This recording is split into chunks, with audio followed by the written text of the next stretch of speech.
So in case you guys missed it, last week on their official Twitter account, the University of Florida released a statement which said, Education Secretary McMahon is correct, Linda McMahon.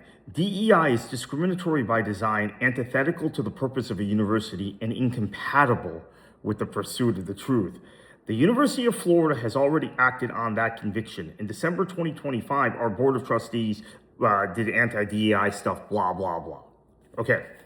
Now, this is a university with one of the worst histories of racism in the South. In fact, it was one of the last schools in the SEC where there were no black athletes up until the mid-1960s.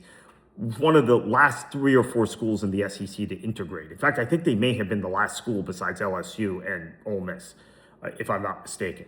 This is a school which, for years, and I went to the University of Florida, but for years, people in South Florida who were Cuban American or Jewish American wanted to send their kids to Florida State because UF had a racist reputation into the 1990s.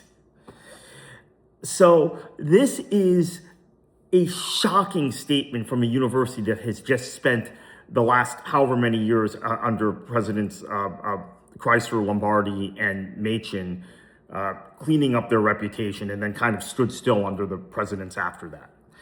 It is a university that, quite frankly, if I were a black athlete, given this statement I just read, I would not go play for. I don't care what the NIL money is. That's the university's attitude towards you.